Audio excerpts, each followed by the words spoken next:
वध वाले पर बाण चलाना वाले धर्म और न्याय की। 10 सुग्रीव राज्याभिषेक, सुग्रीव को राजा बनाना सुग्रीव। राम अहंकार का विनाश, न्याय की स्थापना। 11 वानर सेना का संगठन, सेना का गठन। लंका योजना सुग्रीव, हनुमान। वानर सेना संगठन, रणनीति और अनुशासन। 12 हनुमान की लंका यात्रा, सीता माता की खोज, रावण की सेना को भयभीत करना हनुमान। सीता साहस, बुद्धि और भक्ति। 13 लंका युद्ध प्रारंभ, रावण और दैत्य सेना से युद्ध राम लक्ष्मण। वानर सेना, रावण धर्म और न्याय के लिए संघर्ष। 14 रावण वध, रावण का अंत राम। रावण अहंकार और अधर्म का विनाश, धर्म की विजय। 15 सीता माता की मुक्ति, श्री राम द्वारा सुरक्षा और सम्मान राम। सीता धर्म और भक्ति का। 16 अयोध्या लौटना, श्री राम का राज्य लक्ष्मण। सीता धर्म और आदर्श शासन। टाइमलाइन सारांश, अहंकार और दुंदु वाली और रावण का मित्रता और सहयोग। सुग्रीव सहायता, वानर सेना का संगठन, धर्म और श्री राम का कार्य, राज्याभिषेक और अयोध्या के धर्मात्मा राजा दशरथ की 3 रानियां थीं, कौशल्या, सुमित्रा और कैकेयी। किसी से भी उन्हें पुत्र की प्राप्ति नहीं हुई थी, कारण वे चिन्ह थे। अपने वंश प्राण और संतान प्राप्ति की तीव्र इच्छा, उन्होंने महान अश्वमेध यज्ञ का आयोजन किया। इस यज्ञ के परिणाम स्वरूप भगवान विष्णु ने स्वयं दशरथ की 3 पत्नियों के गर्भ से 4 पुत्रों के रूप में अवतार लिया। चैत्र मास के शुक्ल पक्ष की नवमी तिथि को कौशल्या ने राम को जन्म दिया, सुमित्रा ने लक्ष्मण और शत्रुघ्न को और कैकेयी ने भरत को जन्म दिया। राजकुमारों का बचपन अयोध्या में बीता, जहां उन्होंने अपनी बाल लीलाओं से सभी का मन मोह लिया। विशेष रूप से राम की भोली और सुंदर बाल लीलाओं का वर्णन अनेक शास्त्रों में मिलता है। ये माना जाता है कि उनका चित्त चंचल था और वे भोर समय भी अवसर पाकर दही भात मुंह में लपटाकर किलकारी मारते हुए इधर उधर भाग जाते थे। उनकी दिव्य प्रकृति बचपन से ही झलकती थी और शेषनाग, शिवजी और वेदों ने भी उनकी बाल लीलाओं का गान किया है। जब चारों भाई कुमार हुए तो रघुकुल की परंपरा के अनुसार गुरु वशिष्ठ ने उनका जनेऊ संस्कार किया। इसके पश्चात रघुकुल के इन राजकुमारों ने गुरु के आश्रम में रहकर ग्रहण की। राम और लक्ष्मण ने अल्प समय में ही सभी प्रकार की विद्याओं में कुशलता प्राप्त कर ली। इस प्रकार गुरु शिष्य परंपरा का महत्व भगवान राम के जीवन के प्रारंभिक चरण में ही स्थापित हो जाता है। इसी दौरान ऋषि विश्वामित्र अयोध्या आए और राजा दशरथ से राम और लक्ष्मण को अपने यज्ञ की रक्षा के लिए साथ ले अनुरोध किया। विश्वामित्र अपने यज्ञ को मारीच और सुबाहु जैसे राक्षसों से बचाना चाहते थे। राजा दशरथ पहले तो अपने प्रिय पुत्रों को भेजने में हिचकिचाए, परंतु गुरु वशिष्ठ के समझाने पर उन्होंने राम और लक्ष्मण को विश्वामित्र के साथ भेज दिया। राम और लक्ष्मण ने विश्वामित्र के साथ जाकर उनके यज्ञ को राक्षसों से बचाया। इसी यात्रा में राम ने ताड़का नामक भयंकर राक्षसी का वध किया, जिसने वन में आतंक मचा रखा था। ये घटना धर्म की रक्षा और बुराई के नाश के प्रति राम के पहले कदम को दर्शाती है। विश्वामित्र और लक्ष्मण को मिथिला के नगरी जनकपुरी ले गए। राजा जनक ने अपनी परम रूपवती और गुणवान पुत्री सीता के स्वयंवर की घोषणा की थी, जिसमें शिव के दिव्य और अत्यंत भारी धनुष को उठाने और उस पर प्रत्यंचा चढ़ाने की शर्त रखी गई थी। अनेक शक्तिशाली राजा और राजकुमार उस धनुष को उठाने में भी असफल रहे, वे तो उसे हिला भी नहीं सके। तब राम ने सहजता से उस धनुष को उठाया, प्रत्यंचा चढ़ाई और उसे भंग कर दिया। शिव के धनुष का टूटना न केवल राम की असाधारण शक्ति का प्रमाण था, बल्कि सीता के साथ उनके नियत विवाह का भी संकेत था। इसके बाद सीता और राम का भव्य विवाह समारोह आयोजित हुआ। इस शुभ अवसर पर राम के अन्य भाइयों लक्ष्मण का उर्मिला से, भरत का मांडवी से और शत्रुघ्न का श्रुतकीर्ति से भी विवाह हुआ। इन सामूहिक विवाहों ने न केवल दोनों राज्य परिवारों के बीच एक अटूट बंधन स्थापित किया, बल्कि पारिवारिक सौहार्द और एकता के महत्व को भी दर्शाया। बालकांड रामायण की इस दिलचस्प यात्रा की नींव रखता है। बृहद धर्म पुराण के अनुसार बालकांड का पाठ करने से अनावृष्टि, महापीड़ा और ग्रह पीड़ा से मुक्ति मिलती है। बालकांड में प्रभु श्री राम के जन्म से लेकर संपूर्ण घटनाक्रम का विवरण आता है। राम नाम की महिमा अपरंपार है। ये कृषाणु, भानु और हिमकर का हेतु अर्थात ह्र, आ और रूप से बीज है। ये राम नाम ब्रह्मा, विष्णु और शिव रूप है और वेदों का प्राण है। जगत में 4 प्रकार के राम भक्त हैं, अर्थार्थी, आर्त, जिज्ञासु और ज्ञानी, और चारों ही पुण्यात्मा हैं। चारों युगों में नाम जपकर जीव शोक रहित हुए हैं। अच्छे भाव, बुरे भाव, क्रोध या आलस्य से किसी भी तरह से नाम जपने से कल्याण होता है। गुरु महाराज के चरण कमलों की रज सुरुचि सुगंधाग रूपी रस से पूर्ण है। अमर मूल का सुंदर चूर्ण जो संपूर्ण को नाश करने वाला है।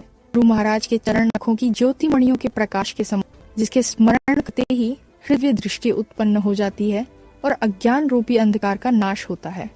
रामायण में पार्वती देवी की भूमिका। पार्वती देवी, जिन्हें माता गौरी, उमा या शिवा भी कहा जाता है, रामायण में प्रत्यक्ष रूप से बहुत बड़ा पात्र नहीं निभाती, लेकिन उनकी भूमिका अत्यंत महत्वपूर्ण और पवित्र है। वे भगवी अर्धांगिनी हैं। वे शक्ति आदिशक्ति के रूप में जानी जाती है। रामायण में पार्वती देवी की उपस्थिति भगवान के साथ कुछ विशेष प्रसंगों में उल्लेखित है। प्रमुख प्रसंग: 1. अहल्या उद्धार प्रसंग से पूर्ववाद। जब भगवान राम और लक्ष्मण विश्वामित्र के साथ मिथिला की ओर जा रहे थे, उस समय भगवान शिव और पार्वती कैलाश पर विराजमान थे। पार्वती माता भगवान शिव से पूछती हैं कि यह कौन तेजस्वी पुरुष है जो इस प्रकार तेजोमय दिखाई देता है। तब भगवान शिव बताते हैं कि यह स्वयं विष्णु का अवतार है जो पृथ्वी पर धर्म की स्थापना के लिए आया है। 2. रावण वध की भविष्यवाणी। कुछ पौराणिक कथाओं के अनुसार पार्वती देवी ने ही रावण को चेतावनी दी थी कि उसके अहंकार के कारण उसका विनाश एक मानव रूप में भगवान विष्णु के अवतार द्वारा होगा। 3. शिव पार्वती संवाद।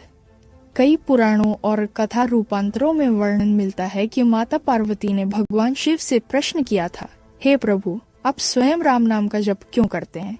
तब भगवान शिव ने कहा कि राम नाम से बढ़कर कोई मंत्र नहीं है, यह मोक्षदायक है। राम ही सच्चिदानंद परमात्मा है। यह संवाद दर्शाता है कि स्वयं देवी पार्वती भी राम नाम की महिमा को स्वीकार करती हैं। 4. सीता माता के स्वरूप में पार्वती का प्रतीकत्व। कुछ वैष्णव और शक्त परंपराओं में यह माना गया है कि सीता माता, जो भगवान विष्णु की शक्ति है, वे पार्वती देवी का ही एक अवतार रूप है, अर्थात शक्ति और विष्णु का संगम सदा ही होता है। इस प्रकार पार्वती माता अप्रत्यक्ष रूप से रामायण की पूरी कथा में उपस्थित रहती है। सारांश: रामायण में पार्वती देवी की भूमिका भले ही सीमित है, परंतु उनकी उपस्थिति दिव्यता, भक्ति और शक्ति के संतुलन का प्रतीक है। वे इस बात की साक्षी हैं कि भगवान राजा नहीं, परमात्मा है और शिव स्वयं उनकी लीला का आदर करते हैं। रामायण में पार्वती देवी की भूमिका। सभी को नमस्कार।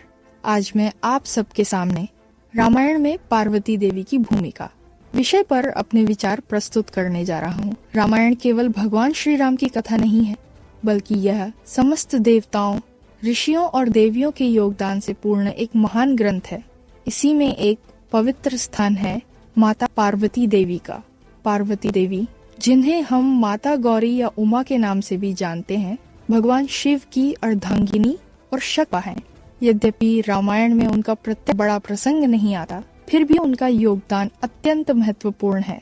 कथा के अनुसार जब भगवान राम और लक्ष्मण विश्वामित्र मुनि के साथ मिथिला की ओर जा रहे थे, उस समय कैलाश पर्वत पर भगवान शिव और माता पार्वती विराजमान थे।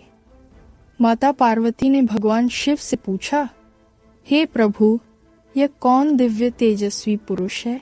तब भगवान शिव ने कहा, देवी, ये कोई साधारण मनुष्य नहीं, ये स्वयं विष्णु का अवतार श्री राम है, जो पृथ्वी पर धर्म की पुनर्स्थापना करित हुए हैं। इसी प्रकार कुछ ग्रंथों में वर्णन मिलता है कि जब रावण ने घमंड में आकर भगवान शिव की उपासना के बाद वरदान मांगा, तब पार्वती देवी ने उसे चेतावनी दी, रावण, अपने अहंकार से सावधान रहो, एक दिन यह तुम्हारा नाश कर देगा। और वही हुआ। भगवान श्री राम के हाथों रावण का विनाश हुआ। एक और अद्भुत प्रसंग यह है कि जब माता पार्वती ने भगवान शिव से पूछा, हे नाथ, आप स्वयं राम नाम का जाप क्यों करते हैं? तब भगवान शिव ने कहा, देवी, राम नाम ही मोक्षदायक है। यह नाम स्वयं ब्रह्म का स्वरूप है। उनका स्मरण करता है वह परम शांति प्राप्त करता है। इस प्रकार माता पार्वती ने स्वयं राम नाम की महिमा को स्वीकार किया। अंत में यह कहा जा सकता है कि रामायण में पार्वती देवी भले ही पृष्ठभूमि में दिखाई देती हैं, लेकिन उनका अस्तित्व पूरी कथा में दिव्यता का आधार बनता है। वे शक्ति की प्रतीक हैं जो भगवान राम के आदर्श जीवन को पूर्णता प्रदान करती है। रामायण में मारीच की भूमिका। मारीच रामायण का एक प्रमुख राक्षस पात्र रावण का मामा, वह अपने बलनायक था। मानी हमें यह धर्म और अहंकार देने नाशी होता है। का जन्म और एक जीवन राक्षस राज सुंदर और ताटका का बेटा था। वह अपने भाई सुबाहु के साथ अपने माता पिता की तरह ही राक्षसी प्रवृत्ति वाला था। वह ऋषियों के यज्ञों को नष्ट करता था और संतों को परेशान करता था। विश्वामित्र यज्ञ प्रसंग। जब भगवान राम और लक्ष्मण विश्वामित्र मुनि के साथ राक्षसों से यज्ञ की रक्षा करने गए, तब मारीच और सुबाहु वहां आए। भगवान राम द्रौपदी को मार दिया, मारीच को सागर पार बहुत दूर फेंक दिया। उसके बाद मारीच होकर जंगल में तपस्या करने लगा और हिंसा छोड़ दी। सीता हरण की योजना। कई वर्षों बाद रावण अपनी बहन शूर्पणखा के अपमान का बदला लेने के लिए सीता हरण की योजना बनाता है। वह मारीच के पास जाकर कहता है, मामा, मुझे राम से बदला लेना है, मुझे तुम्हारी मदद चाहिए।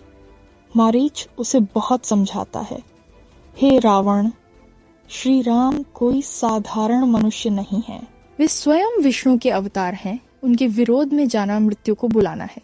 लेकिन रावण के बार बार आग्रह करने पर मारीच उसकी बात मान लेता है। स्वर्ण मृग का रूप। मारीच ने अपनी मायावी शक्ति से सुंदर स्वर्ण मृग का रूप धारण किया और सीता माता के सामने आया। सीता ने उस मृग को देखकर राम से कहा, प्रभु, कितना सुंदर मृग है, इसे लाकर दीजिए। तब राम मारीच के पीछे चले गए। मारीच ने बहुत देर तक राम को भटकाया और जब राम ने उस पर बाण चलाया, तब मारीच ने हाँ लक्ष्मण, हाँ सीते चिल्लाया, ताकि लक्ष्मण भ्रमित होकर राम को बचाने चले जाएं। इसी दौरान रावण ने सीता का हरण कर लिया। मारीच का अंत। श्री राम के बाण से मारीच की मृत्यु हो गई। मरते समय उसने राम की दिव्यता को पहचाना और अपने पाप का तप किया। मारीच की कथा से शिक्षा। मारीच की कहानी हमें यह सिखाती है कि सत्य और धर्म के विरुद्ध जाने वाला चाहे शक्तिशाली क्यों न हो, अंत में उसका नाश निश्चित। मारीच ने अंत समझा कि राम भगवान हैं, लेकिन तब तक बहुत देर हो चुकी थी। रामायण की कथा में अनेक ऐसे पात्र हैं जिनकी भूमिका छोटी लगती है, लेकिन उनके कारण ही महाकाव्य की दिशा बदल जाती है। ऐसा ही एक पात्र है मारीच। मारीच राक्षसी ताड़का का पुत्र और रावण का मामा था। वह अत्यंत बलवान और मायावी शक्तियों से युक्त था। उसकी क्रूरता इतनी बढ़ गई थी कि वह ऋषियों के यज्ञों को नष्ट करता और तपस्वियों को सताता था। एक दिन ऋषि विश्वामित्र ने भगवान राम को अपने यज्ञ की रक्षा के लिए बुलाया। राम ने अपने दिव्य बाण से सुबाहु को मार डाला और मारीच को सागर पार बहुत दूर फेंक दिया। उस दिन के बाद मारीच का जीवन बदल गया। वह भयभीत होकर वन में तपस्या कर और हिंसा छोड़ दी। लेकिन समय का चक्र रावण के सामने ले आया। जब रावण ने सीता माता का योजना बनाई तो उसने मारीच से कहा, मामा, मुझे तेरी सहायता चाहिए। मारीच ने रावण को चेताया, हे रावण, श्री राम कोई साधारण मनुष्य नहीं है। वे स्वयं भगवान विष्णु का अवतार हैं। उनसे विरोध करना मृत्यु को बुलाना है। परंतु रावण के बार बार आग्रह करने पर मारीच जानता था कि अब बचने का कोई मार्ग नहीं। वह बोला, यदि राम के हाथों मारा जाऊं तो मोक्ष मिलेगा, और यदि तेरी अवज्ञा करूं तो तू मुझे मार ही देगा। तो बेहतर है राम के हाथों मरना। और फिर मारीच ने स्वर्ण मृग का रूप धारण किया। उसकी सुंदरता देखकर सीता माता मोहित हो गईं। उन्होंने श्री राम से कहा, प्रभु, इस मृग को पकड़ दीजिए।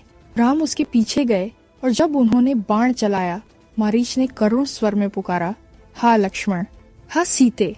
ये वही क्षण था जब सीता अकेली रह गईं और रावण ने उनका हरण कर लिया। मारीच ने उसी पल प्राण त्याग दिए, लेकिन उसकी मृत्यु ने रामायण की कथा को नए मोड़ पर पहुंचा दिया। मारीच की कहानी हमें यह सिखाती है कि अधर्म और असत्य का साथ देना अंत में स्वयं के विनाश का कारण बनता है। मारीच अंत में जान गया कि श्री राम कोई साधारण पुरुष नहीं, बल्कि साक्षात परमात्मा है। जय श्री राम। रामायण की कथा में का एक गहरा अर्थ छिपा है। कभी कोई पात्र धर्म का प्रतीक बन तो कोई अधर्म का। इन्हीं में से एक नाम मारीच। मारीच राक्षसी ताड़का का पुत्र और रावण का मामा था। वह अत्यंत बलशाली, मायावी और क्रूर स्वभाव का था। अपने भाई सुबाहु के साथ वह ऋषियों के यज्ञ नष्ट करता और तपस्वियों को तंग करता था। लेकिन एक दिन उसकी किस्मत बदल गई। जब भगवान श्री राम और लक्ष्मण ऋषि विश्वामित्र के यज्ञ की रक्षा के लिए आए, तब श्री राम ने अपने दिव्य बाण से सुबाहु का वध किया और मारीच को समुद्र दूर फेंक दिया। उस क्षण मारीच के परिवर्तन आया। उसने अपनी प्रवृत्ति छोड़ दी और वन में जाकर तपस्या करने लगा। वह जान चुका था कि श्री राम कोई साधारण मनुष्य नहीं, बल्कि स्वयं विष्णु के अवतार हैं। लेकिन भाग्य ने फिर उसे परीक्षा के द्वार पर खड़ा कर दिया। जब रावण ने सीता हरण की योजना बनाई, वह मारीच के पास पहुंचा और बोला, मामा, मुझे तेरी सहायता चाहिए। मारीच ने भयभीत होकर कहा, हे रावण, श्री राम से वैर मत कर, वे साक्षात भगवान हैं। उनसे विरोध करना मृत्यु को बुलाना है। पर रावण नहीं माना। मारीच जान गया ना असंभव है। उसने कहा, यदि राम के हाथों मरूंगा तो लेगा, और यदि तेरी आज्ञा न मानूं मुझे मार देगा। उसने अपनी माया से मृग का रूप धारण किया। सुंदर लग रहा था, चमकता हुआ जैसे सोने से बना हो। सीता माता ने उसे देखकर कहा, प्रभु, यह मृग कितना सुंदर है, इसे ला कर दीजिए। राम उसके पीछे गए और बहुत दूर तक दौड़ने के बाद जब उन्होंने उस पर बाण चलाया, मारीच ने करुण स्वर में पुकारा, हाँ लक्ष्मण, हाँ सीते। ये शब्द लक्ष्मण और सीता के हृदय में भ्रम पैदा कर गए। सीता ने लक्ष्मण को राम की सहायता के लिए भेजा और उसी पल रावण ने आकर उनका हरण कर लिया। मारीच श्री राम के बाण से घायल होकर धरती पर गिरा। मृत्यु के समय उसने कहा, राम, अब मुझे सच्चा ज्ञान मिल गया। तुम ही सृष्टि के पालनहार हो। भावुक संगीत। मारीच की कहानी हमें यह सिखाती है कि जो धर्म का विरोध करता है उसका अंत निश्चित है। मारीच ने सत्य को अंत में पहचाना, पर तब तक बहुत देर हो चुकी थी। रामायण में धूम्राक्ष की भूमिका। परिचय। धूम्राक्ष एक शक्तिशाली राक्षस था जो रावण के सेनापतियों में से एक माना जाता है। उसका स्वरूप भयावह और दुर्जेय था। वह अत्यंत बलशाली था और युद्ध में रावण की सेना का एक मुख्य योद्धा था। रणभूमि में योगदान। जब राम और रावण का युद्ध छिड़ा, धूम्राक्ष रावण की सेना का नेतृत्व करता था। वह वीरता और क्रूरता के लिए प्रसिद्ध था। उसने कई बार राम और लक्ष्मण की सेना पर हमला किया। वह अपने भयंकर प्रहार और शक्ति के कारण युद्ध में बहुत खतरनाक था। अंत। राम के वीरता और दिव्यता के सामने धूम्राक्ष अंततः पराजित हुआ। उसकी मृत्यु यह दर्शाती है कि अधर्म और अन्याय की शक्ति चाहे कितनी भी बड़ी क्यों न हो, सत्य और धर्म के सामने टिक नहीं सकती। शिक्षा। धूम्राक्ष की कथा हमें यह सिखाती है कि बल और शक्ति का उपयोग यदि अधर्म के लिए किया जाए तो अंततः उसका नाश निश्चित है। रामायण में धूम्राक्ष की भूमिका। Hindi narration script. रामायण में हर पात्र का एक महत्वपूर्ण स्थान है। कई पात्र वीरता और बल का प्रतीक हैं, तो कई अधर्म और अहंकार के। ऐसा ही एक नाम है धूम्राक्ष। धूम्राक्ष रावण के सेनापतियों में से एक थे। उनका स्वरूप भयंकर और दुर्जेय था। वे अपनी क्रूरता, बल और युद्ध कौशल के लिए प्रसिद्ध थे। रावण की सेना में उनका स्थान बहुत महत्वपूर्ण था। जब राम और रावण के बीच महायुद्ध छिड़ा, युद्ध भूमि में रावण की सेना का नेतृत्व करते हुए दिखाई दिया। उन्होंने कई बार राम और लक्ष्मण की सेना पर हमला किया। उनकी वीरता देखकर रावण भी गर्व महसूस करता था। लेकिन जैसे जैसे युद्ध आगे बढ़ा, राम के धर्म, शक्ति और वीरता के सामने धूम्राक्ष कमजोर पड़ गए। अंततः राम के बाणों और शस्त्रों से उनकी मृत्यु हो गई। धूम्राक्ष का अंत यह सिखाता है कि अधर्म और अन्याय की शक्ति चाहे कितनी भी बड़ी क्यों न हो, सत्य और धर्म के सामने कभी टिक नहीं सकती। धूम्राक्ष की कहानी हमें याद दिलाती है कि सच्ची वीर शक्ति केवल धर्म के लिए ही मूल्यवान होती है। धर्म के विरुद्ध प्रयुक्त बल अंततः विनाश का कारण बनता है। रामायण में जयंत की भूमिका। परिचय। जयंत रावण के पुत्र और एक वीर राक्षस थे। वे शौर्य और युद्ध कला के लिए प्रसिद्ध थे। रामायण में उनका मुख्य उद्देश्य रावण की सेना की सहायता करना और धर्म विरुद्ध संघर्ष में भाग लेना था। रणभूमि में योगदान। जब राम और रावण के बीच युद्ध छिड़ा, जयंत ने रावण की सेना का नेतृत्व करते हुए युद्ध में भाग लिया। वे राम और लक्ष्मण के सेनापतियों को चुनौती देने में अग्रणी थे। उनकी वीरता और शक्ति देखकर राक्षस सेना का मनोबल बढ़ता था। एक प्रसंग में जयंत ने राम पर आक्रमण किया। लेकिन राम और लक्ष्मण की निपुणता के सामने वह पराजित हुए। उनकी वीरता और शौर्य धर्म के बल के सामने अंत निश्चित था। जयंतीशाली बाण और युद्ध को हार गए।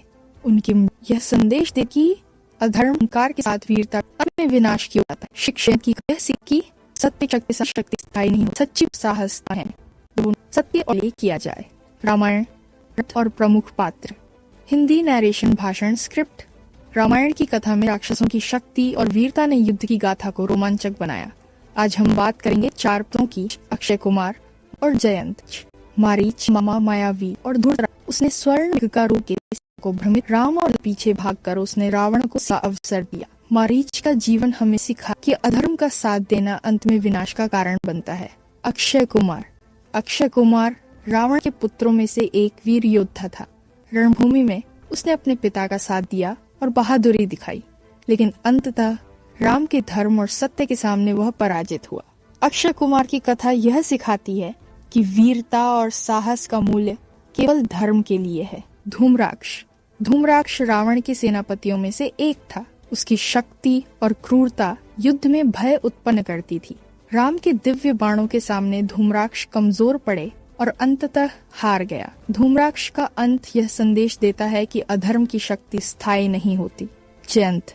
जयंत रावण के पुत्र और वीर योद्धा राक्षस सेना का नेतृत्व करते हुए युद्ध में भाग लिया। उनकी वीरता और शौर्य ने राक्षसों का मनोबल बढ़ाया, लेकिन राम के धर्म, सत्य और शक्ति के सामने जयंत भी पराजित हुए। उनकी कहानी यह सिखाती है कि सच्ची वीरता और शक्ति धर्म के लिए ही मूल्यवान होती है।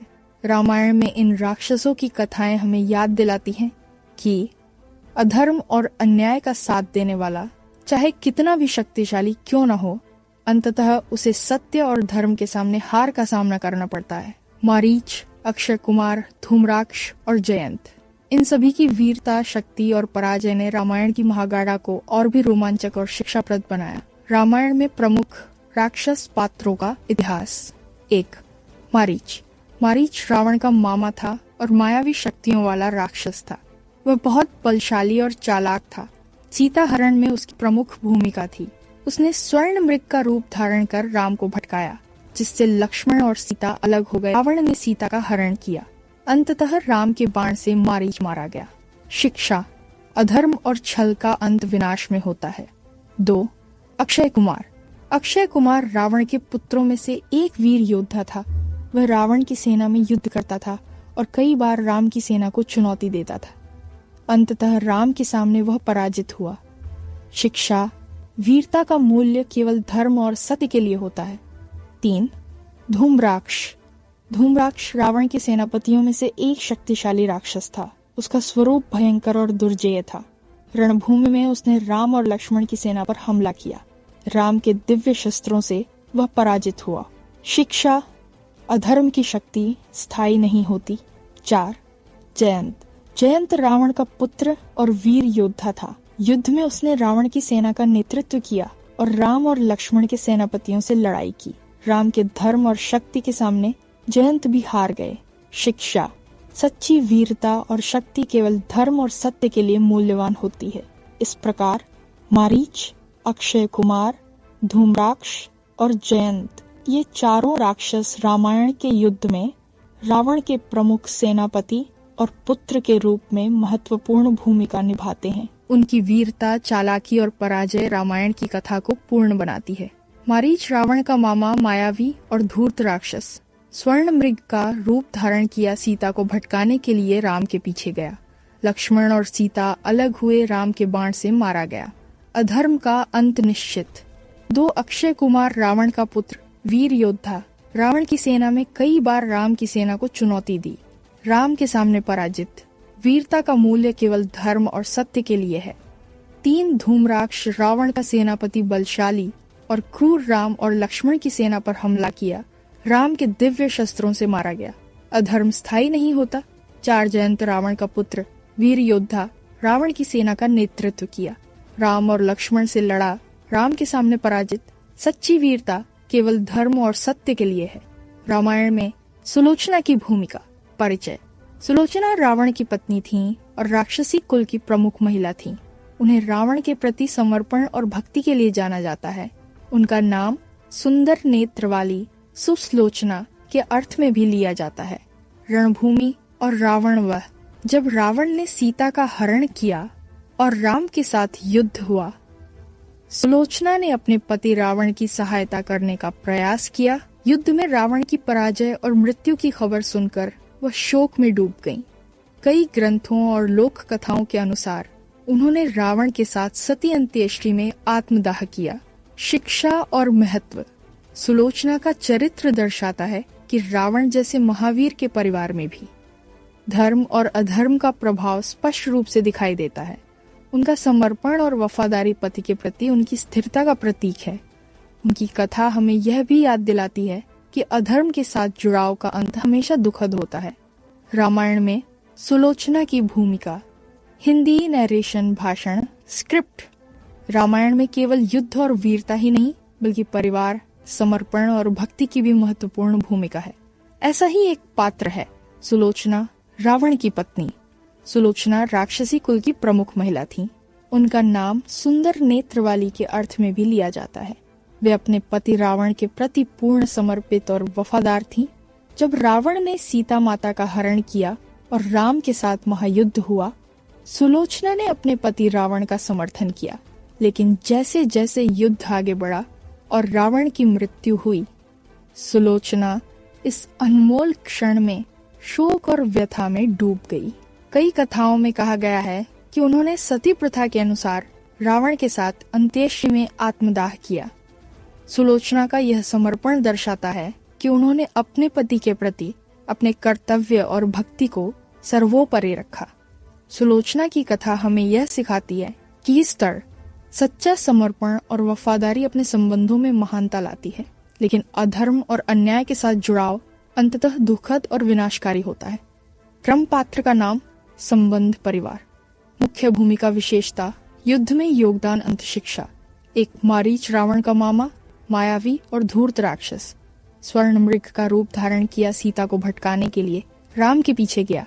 लक्ष्मण और सीता अलग हुए, राम के बाण से मारा गया। अधर्म का अंत निश्चित।